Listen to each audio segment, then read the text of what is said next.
Olá, estamos começando mais um programa Encontro Fraterno, muito felizes por recebermos mais uma vez Rossandro Klingey, nosso amigo de Campina Grande, da Paraíba, que está conosco participando do 33º Congresso Espírita de Goiás, acontecendo em Goiânia no período do Carnaval de 2017. E para falar conosco sobre relações familiares e os desafios das relações familiares. Rossandro, uma alegria, como sempre, ter você aqui. Oi, Ivana, a alegria, você sabe, é sempre minha estar aqui em Goiás, rever os amigos, é sempre muito agradável, muito gostoso. E você foi proposto a você que falássemos sobre um tema no Congresso, que é o tema que eu gostaria que nós conversássemos, sobre esses desafios dos relacionamentos familiares. Observamos hoje que a noção de família, ela tem mudado muito, né? Daquela família tradicional que nós nos habituamos a conhecer. Mas, independente do formato dessa família, a formação desses laços familiares é importante para a formação do indivíduo, para que ele desenvolva na sua vida? Sem sombra de dúvidas. Assim, a gente, tomando a questão que Kardec pergunta, qual seria para a humanidade se tivesse um relaxamento dos laços de família, a resposta é bem categórica, um recrudescimento, ou seja, um aumento significativamente do egoísmo. Quando a gente pensa isso aí, pega aqui essa frase do Kardec, a resposta que ele recebe, e traz para a psicologia, de um modo geral, os estudos que mostram o seguinte, que na família, quando nascemos, nós temos as experiências de convívio, de suportar um ao outro, de perdoar, de tolerar, de disputar um ambiente, da casa, do computador, todas essas coisas são treinos que nós temos para a vida em sociedade. Parte da crise ética que nós vivemos no Brasil hoje também é fruto de famílias que estão descumprindo o seu papel de educar seus filhos, criar limites, disciplina, ordem. No momento em que nós temos essa desordem exterior, ela apenas reflete uma desordem que está acontecendo nos núcleos familiares, porque está havendo um relaxamento desses laços. E isso não tem a ver com os novos formatos de família, tem a ver com as famílias em si, pais que eu digo sem muitas meias palavras, que têm pecado ou por preguiça ou por omissão, quando não pelas duas coisas, tentando fazer uma coisa absurda, terceirizar a educação dos seus filhos, culpando professores, escola, por não darem aos filhos a disciplina que cabia a estes pais darem. Dá trabalho? É chato? É cansativo? Mas acontece que isso é uma tarefa de um educador, né? A escola, ela só vai ser a segunda casa quando a família for a primeira escola. Você não pode inverter os papéis. Então, a casa é a primeira escola, é a educação moral consistente que leva a criança para a escola para que ela continue adquirindo conhecimento humano. Então, esse relacionamento das famílias que tem acontecido, desses laços de família, que tem ficado ainda mais tensos com o advento de uma coisa recente, que são as redes sociais. Então as pessoas estão em casa, sequestradas pelo Instagram, pelo WhatsApp, pelo Facebook, né, pelo Snapchat. As pessoas estão desconectadas, assim, elas estão conectadas com o virtual e desconectadas com o real. Cabe aos pais tomar o telefone, almoçar junto com os filhos, não deixar ninguém pegar no telefone. Quando levar para o colégio, aproveitar esse momento para dialogar com os filhos, tirar o telefone, tirar o headphone, assumir o papel de pai e de mãe, que tem uma autoridade. A autoridade não é autoritarismo. A autoridade é uma condição sem a qual a educação de uma criança não acontece. Mas quando você fala dessa questão do uso das tecnologias e que às vezes as pessoas estão no mesmo ambiente e cada uma conectada com o mundo e distantes, né? Exato. Muitas vezes os próprios pais estão nessa situação, né? Então, é um exemplo, né? Se segue, às vezes está aqui o marido e a esposa, quantas vezes a gente vai no restaurante e estão os dois assim, diferentes um para o outro, pedem a pizza, eles se olham quando a pizza chega, ou no máximo mostram um para o outro, olha que foto engraçada, e voltam para o seu mundo zumbi. É por isso que cresceu tanto essas minisséries como The Walking Dead, elas revelam um certo inconsciente coletivo. As pessoas estão zumbificadas pelas tecnologias. Todo mundo, teve até um fotógrafo, se eu não me engano, um alemão, que fez uma montagem no Photoshop. Ele fotografou uma estação de trem, de metrô, aliás, e apagou os celulares da mão das pessoas. Então, era todo mundo assim, na estação de metrô, ou seja, nós estamos nos desconectando do real. E quando isso acontece na família, aí há prejuízos, porque como é que eu sei se meu filho está sofrendo bullying na escola? Como é que eu sei se ele está se sentindo vítima de uma autoestima baixa, se ele está pensando em se matar, se ele está usando drogas, se eu não estou vendo os sinais, porque as crianças e os adolescentes não falam muitas vezes, eu tenho que estar ali olhando, mudança de comportamento, de tom de voz, ficou mais tempo no quarto trancado, mudou a fisionomia. Como é que eu vou perceber essas nuances se eu estou aqui, olhando para um tablet ou para um smartphone? Eu preciso estar conectado às pessoas para poder senti-las e que elas me sintam também. Quando você fala da questão da omissão dos pais ou da preguiça, esses pais muitas vezes foram criados num sistema bem diferente, muito autoritarismo da parte dos pais. Pode ser que esses pais hoje queiram evitar fazer o que seus pais fizeram, sendo muito autoritários, e acabam perdendo um pouco a medida de como deve ser? Exatamente isso que está acontecendo, perdeu-se a medida.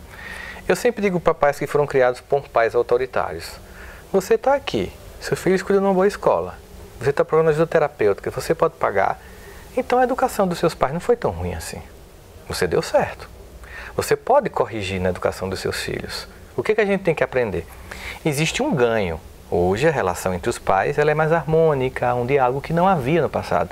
Isso é um ganho novo. E existe a escuta dos filhos, do que eles desejam, só que escutar filho não é obedecer filho. As pessoas confundem, as pessoas obedecem filhos. Mas os filhos mandam. Porque os pais deixam. Porque eu escuto um filho é uma coisa, obedecer um filho é outra coisa. Eu escuto, os pais do passado não escutavam. Hoje em dia você escuta, mas não é uma obrigação que você obedeça. Você escuta para que você veja qual é a demanda que ele tem e decide o que é e o que não pode. Isso é natural. Então, essa educação autoritária, você tira esse tom mais forte dela, mas preserva a autoridade. O problema é que a gente nunca consegue ter o equilíbrio. A gente sai do autoritarismo para a permissividade. Só que tem um detalhe.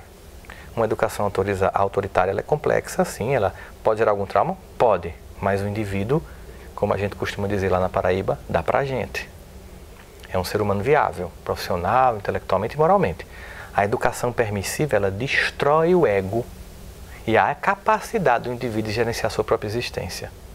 Porque se torna um indivíduo extremamente egoísta e egocentrado e que acha que todos estão à sua disposição para servi-los, como os pais faziam ou fazem. Esperam que professores e que a sociedade esteja dispostos a servi-los.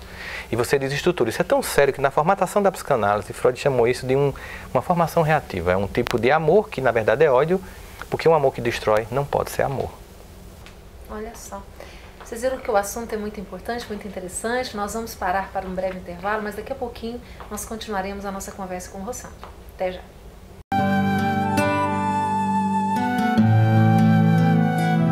Nós vamos deixar aqui uma dica de leitura para você. Está sendo lançado aqui na FEEGO, no 33º Congresso, o livro Ecos do Passado, que podemos dizer que são 2 livros em um. Você vai ter a oportunidade de ler um romance, mas também de acessar os capítulos que trazem informações sobre a mediunidade, a formação do médium, a sua responsabilidade diante das tarefas mediúnicas, diante do seu próprio comportamento. A mediunidade é um caminho de melhoria interior. E se nós soubermos aceitar esse convite da forma correta, com o esclarecimento necessário, estaremos indo realmente para uma vida melhor.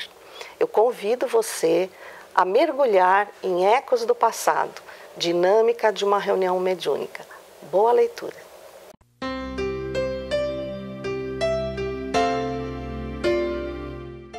Olá, amigos! Venho convidá-los para o 34º Congresso da FEEGO, de 10 a 13 de fevereiro de 2018. Estaremos comemorando 150 anos do livro A Gênese, de Kardec. E é esse livro que será homenageado. Com estudo, com várias abordagens, nós contamos mais uma vez com a sua presença. Eu estarei lá. Espero por você. Um grande abraço.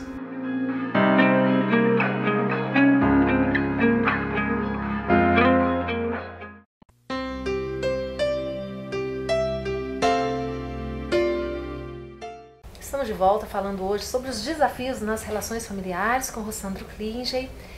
Rossandro, muito bem, né? Os pais fizeram todas essas coisas erradas, se tornaram permissivos, não conseguiram educar, mas ainda tem como corrigir? Até que idade o pai consegue corrigir o filho? E se o filho já é adulto? Como é que bem mais complicado. Se o filho já é adulto e ele já é independente de você, agora é só a prece. Porque enquanto ele depende de você, você ainda tem condições de fazer isso. Eu chamo isso de reintegração de posse afetiva. Você perdeu a posse afetiva desse indivíduo e você vai recuperar. Se ele depende financeiramente de você, você passa a determinar as coisas. Vai ser difícil no começo? Vai. Você deu muito espaço e você vai retomar o espaço que lhe pertence. Então vai ter estresse. Mas pior é ser omisso nessa hora. Porque é quando você vê o resultado dessa educação na adolescência, na fase adulta, que o filho vai devolver, porque no fundo ele sente isso como omissão, ele vai devolver com revolta e indiferença na fase de maior fragilidade dos pais, que é na velhice. Eles são abandonados porque eles abandonaram os filhos quando eram crianças. E a gente tem visto isso em vários lugares, especialmente em países em que não há um compromisso familiar muito mais tenso, mais intenso, como por exemplo, nos países latino-americanos as relações familiares ainda são mais intensas. Eu estava conversando num evento que teve, né, com a Kira aqui, que foi em Brasília, que é o Repacificar. Ele trouxe o Arun Gandhi, que é o neto do Mahatma Gandhi, que é quem responde pelo avô hoje, uma criatura maravilhosa, e tive essa honra de fazer parte de uma mesa e fazer palestra juntamente com ele. E conversando com ele, eu perguntei, explicava para ele essa crise de valores aqui no mundo ocidental, nas famílias. Ele me disse, o mesmo está acontecendo na Índia. Os filhos estão começando a desrespeitar os pais e isso tem gerado um problema muito sério na educação dos filhos da própria Índia. Eu perguntei, e é pelo mesmo motivo aqui? A ideia de que você tem que dar tudo para os filhos, de que eles têm que realizar todos os desejos, os pais viraram como se fossem gênios da lâmpada, que o menino esfrega e diz, eu quero esse tênis, eu quero esse telefone, eu quero... E você se vê na obrigação de dar as coisas, aí você percebe que é uma compra de afeto. E como a gente bem sabe, afeto não se compra. Mas é pela falta de tempo dos pais, muitas vezes envolvidos com trabalho e querendo compensar de alguma forma? Agora a questão é assim, por que compensar? Por que eu devo compensar meu filho pelo esforço que eu faço por ele? Não é interessante pensar sobre isso? Foi feita uma pesquisa, por exemplo, a gente sabe que com a entrada da mulher no mercado de trabalho, a casa ficou um pouco mais vazia, o que implica que o homem tem que entrar para colaborar com a mulher na educação dos filhos. Foi feita uma pesquisa sobre as mães que trabalham e, ao contrário do que elas pensavam, que os filhos se sentiam abandonados por elas, eles se sentem orgulhosos pela mãe que trabalha. Eles se inspiram naquela mulher que trabalha. Só que ela vai com culpa para o trabalho. Geralmente o homem não vai com culpa para o trabalho, porque essa demanda afetiva é muito do feminino. Então a mulher está no trabalho, e com quem está meu filho, o que é que ele está fazendo? Não, ele está trabalhando, porque a gente está aí desde o início da história humana sendo provedor. Então o psiquismo da gente já se habituou a isso. Você não tem, porque você está trabalhando, que chegar em casa com culpa. Até porque o que tem sido observado na questão da psicologia do desenvolvimento dos filhos não é a quantidade de tempo que eu passo com eles. Tem pais que passam o dia todinho diferente, mas é a qualidade do tempo que eu tenho com meus filhos. Eu posso ter apenas meia hora. Isso em relatos e mais relatos de pais que só tinham o filho no trajeto para a escola e depois só chegava em casa à noite e os filhos estavam dormindo. Mas nesta meia hora, aquele pai era um homem presente na vida daquele filho e se relacionava com ele. E naquela meia hora de trajeto conversava, procurava saber, investigava, estava presente. E não irritado com o trânsito, ouvindo a rádio, ignorando a criança, e era o pai com um headphone no ouvido. É preciso reconectar, o importante é tempo. Eu não tenho que ter pena dos meus filhos e eu não tenho que ter culpa porque eu trabalho, porque aquele trabalho é fruto da dignidade. É com ele que eu mantenho a família e proporciono aos filhos o que nem eu tive. Então não tem por que ter culpa em relação a isso.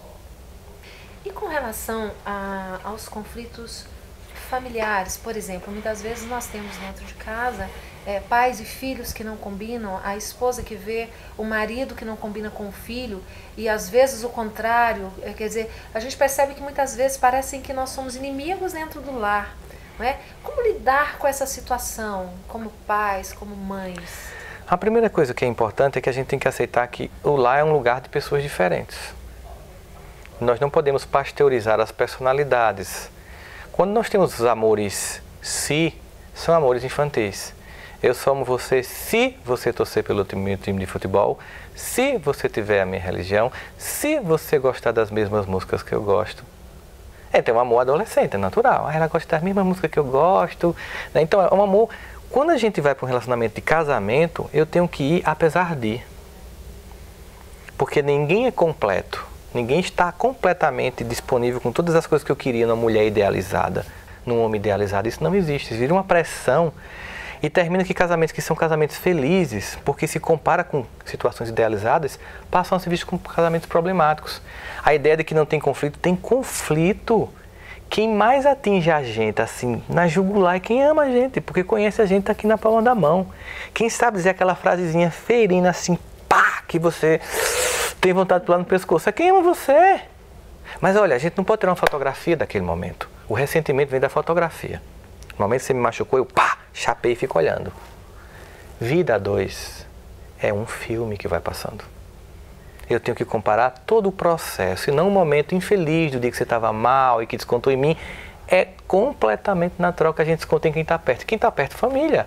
Se é humilhado no trabalho, não pode gritar com o chefe pela velha regra, manda quem pode, obedece quem tem juízo. Chega em casa irritado, sobra para a esposa, sobra para o esposo, sobra para o filho.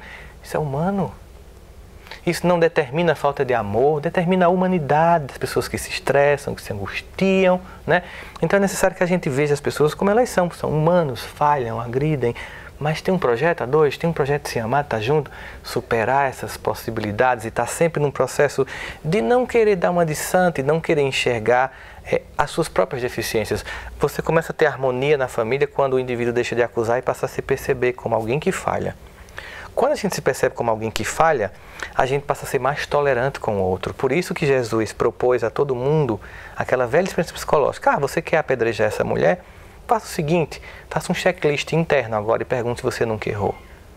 Eu tenho absoluta convicção, na minha opinião, que Jesus deixou aquela mulher chegar àquele ponto ali e não fez um milagre como deixá-la invisível, as pedras virarem areia, porque ele queria evangelizar a multidão. Ele queria mostrar para a multidão que ela tinha que ver com a capacidade de misericórdia. Isso é muito importante no relacionamento a dois, a capacidade de ter uma compaixão para com o outro. Nós vamos parar novamente para o intervalo, mas é rapidinho, voltamos já.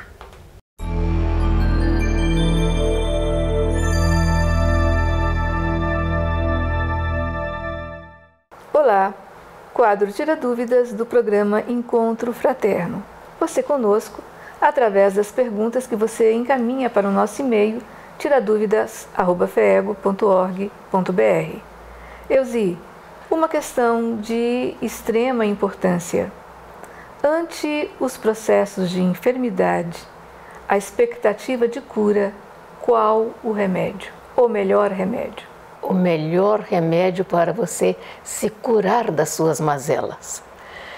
Antes de tudo, vamos verificar que a doença não vem de fora para dentro, ela vem de dentro para fora. E quando a pessoa está num estágio de grande dificuldade, quase terminal, ou sofrendo muito com a sua enfermidade, é bom que ela considere que está na fase conclusiva do seu mal. Porque começa a surgir no corpo a reação de uma enfermidade que foi semeada, semente a semente, dentro do seu próprio ser, porque é o espírito que vai curar. Curar através da modificação. É uma transformação que a pessoa tem que ter de dentro para fora. Aquelas sementes de raiva, de tristeza, de mágoa, de inveja, tudo isto que culmina numa enfermidade pertinaz, ela tem que ser corrigida gradativamente, mudando a conduta e a visão e as atitudes da pessoa ante as dificuldades que a vida nos traz a todos nós. Nós sabemos que nós estamos num curso de aperfeiçoamento na existência presente. Trazemos lições já aprendidas de vidas pretéritas. E à medida em que nós vamos enfrentando as novas lições, nós vamos trazendo os recursos, o acervo que nós temos de experiências passadas e a decisão de nos corrigirmos para que não sejamos uma pessoa cheia de enfermidades. Não vamos cultivar os pensamentos de mágoa, de ressentimento. Vamos mudar a nossa atitude na certeza absoluta que o Espírito é sadio, é perfeito, é imortal, é eterno. Então vamos viver mais em função da nossa verdadeira vida, que é a vida do Espírito. E as consequências que surgem no nosso corpo físico são testes para ver como estamos reagindo ante a nossa evolução espiritual. Isso porque realmente reajuste é o remédio. E lembrando Jesus que sempre que algum enfermo dele se aproximava, ele perguntava: "Que queres que te faça?" Mostrando com isso que tem que ter no processo de cura, tem que existir uma vontade forte para sair da situação, significando que não é somente a medicação exterior que vai funcionar. Conforme comenta Emmanuel, no capítulo 87 de Fonte Viva, Estás Doente, o comprimido ajuda, a injeção melhora. No entanto, o que pensar se prossegues longo tempo com os pensamentos enfermiços? Então vamos renovar a nossa percepção mental e emocional. Cura existe. É um remédio salutar, mas a vontade tem que ser ativa e proativa, trabalhando-nos interiormente para realmente sanear esse processo que vem de longe. Obrigado pela sua atenção e até a próxima.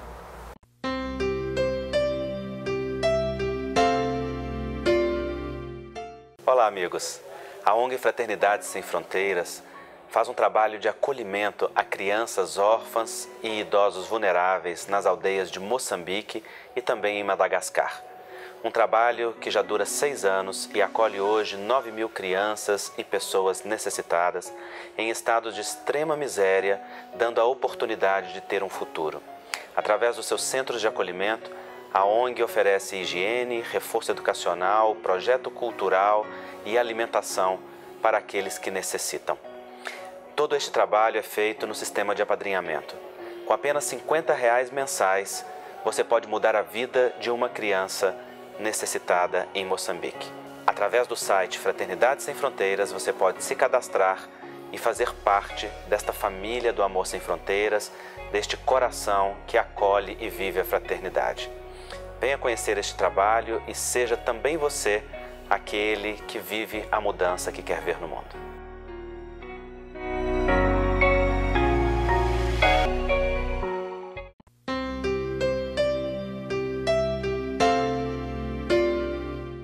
Estamos de volta hoje falando sobre relacionamentos familiares, as dificuldades que eles representam nas nossas vidas. Conosco, Rossandro Klinge. Rossandro, muitas vezes nós temos ouvido, nós espíritas, né? E você agora há pouco falava da questão da religião, não é? De nós aceitarmos, por exemplo, nós temos companheiros do movimento espírita que os filhos depois de adultos optam por outras religiões, né? Naturalmente. Mas nós temos ouvido alguns casos de espíritas hoje, já adultos, que dizem, meu pai me obrigava a ir para a evangelização. E isso foi muito bom para mim, porque hoje eu estou aqui no movimento espírita. Mas nós ouvimos também algumas vezes dizendo assim, eu tive ódio do espiritismo, porque meus pais me forçavam e eu não gostava. Não é? Isso representa o que para nós? Quer dizer, muitas vezes nós estamos tentando fazer o melhor, mas nem sempre o resultado é o mesmo, vai depender do indivíduo. Como é que os pais devem agir nesse caso? A gente não tem como adivinhar com quem vai dar certo ou quem vai dar errado. Então a gente tem que pegar e seguir uma regra de média, né? Mediana. Na minha opinião pessoal e como terapeuta, você deve levar seu filho para a sua religião, independente da vontade dele. Você não escolheu onde ele vai estudar? Você não escolhe que hora ele vai dormir? Espera-se, né? Você não faz escolhas por ele? Os pais têm o dever de fazer escolhas pelos filhos. O que torna a infância, Ivan, um momento, pelo menos na nossa, né, altamente lúdico e agradável, é porque nós não tínhamos escolhas. A gente brincava. Na medida que a gente vai amadurecendo, os pais vão empoderando a gente. Então, hoje estudos em vários países, 22 países especificamente, incluindo o Brasil, sobre religião, mostrou o seguinte, que as crianças que aos 22 anos se envolvem com drogas e álcool e comportamentos sexuais pervertidos, elas só tinham um ponto comum. Eles pensavam, será que era sexualidade? Será que era se era homem ou se era mulher? Se era homoafetivo ou não? Se era rico ou se era pobre? Se era de país de primeiro mundo ou de segundo mundo? Se era cristão, budista, muçulmano, judeu, hindu? Não. Durante a pesquisa eles chegaram aos 6 anos, um ponto comum. Todos esses, aos 6 anos, estavam frequentando a religião dos pais com os pais. Porque não adianta deixar o menino na evangelização e sair. Eles ficaram impressionados, os cientistas, como é que um valor que é construído aos 6 cria uma proteção psicológica aos 22. É a época de plantar. Ele tem que vir com ou sem vontade e não tem que dar sorvete depois que termina a evangelização, não. Ele tem que vir.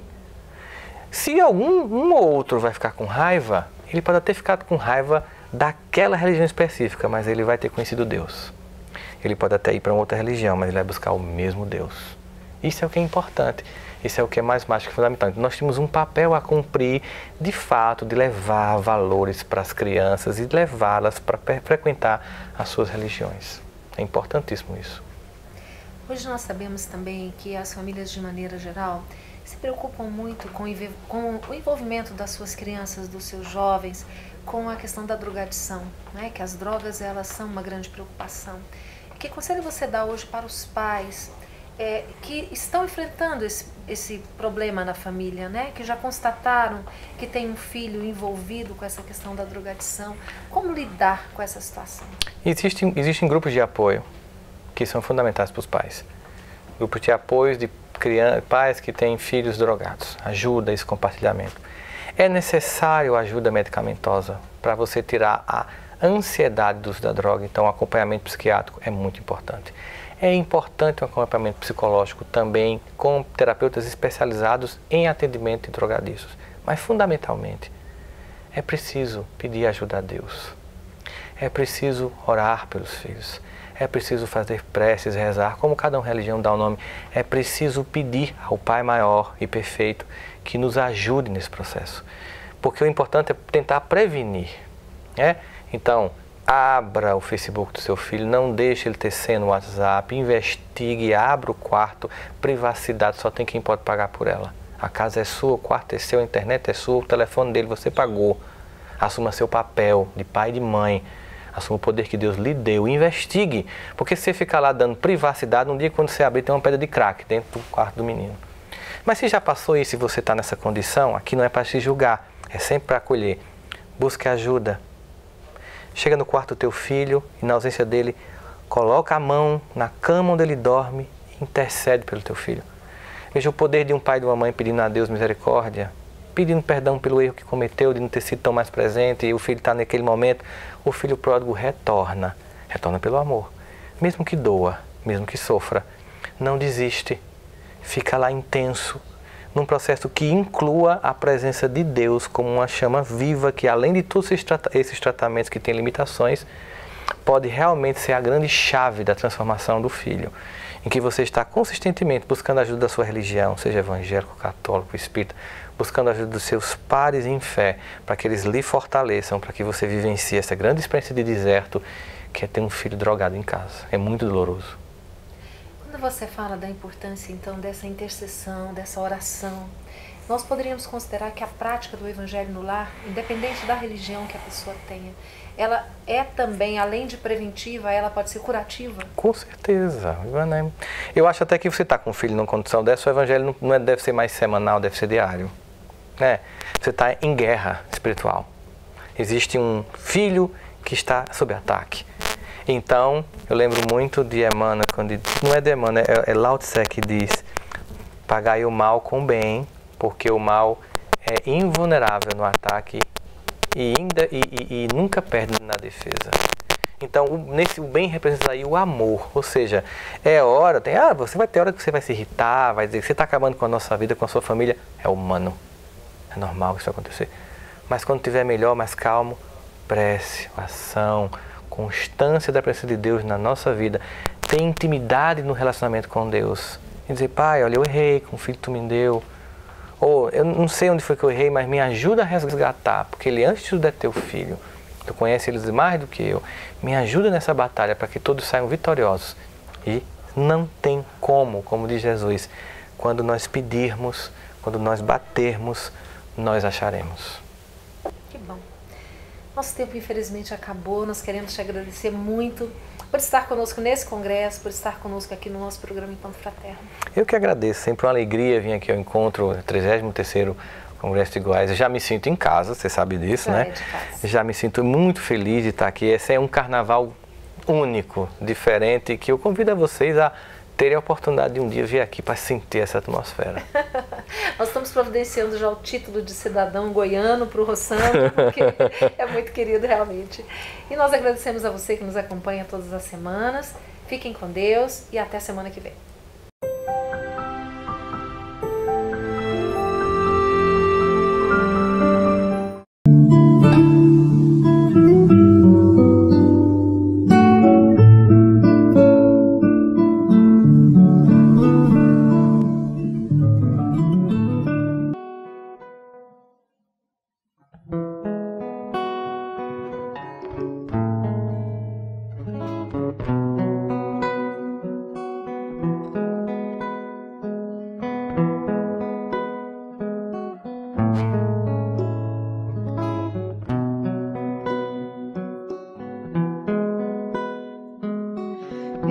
seus pés na areia, um sonho vivo e belo. Vi suas marcas de amor criar um elo de alegria, de luz e caridade, e a terra inteira cantou fraternidade.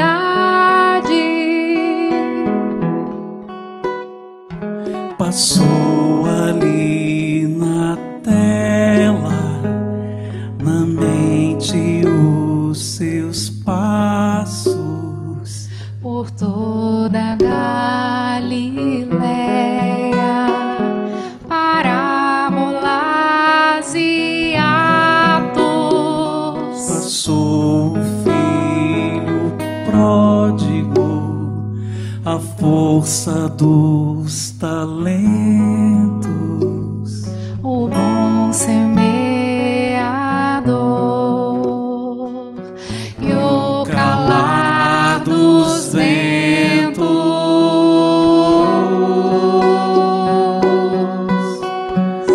é Jesus, mestre do coração,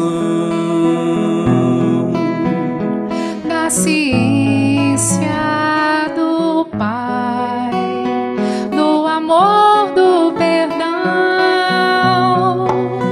é Jesus, todo consolo e fé, o conselheiro de paz que a gente tanto quer.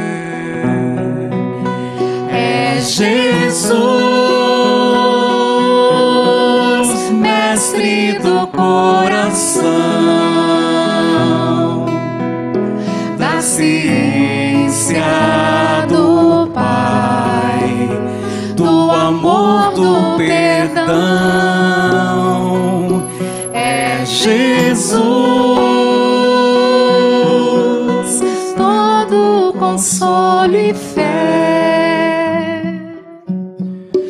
o roteiro de paz que a gente tanto quer.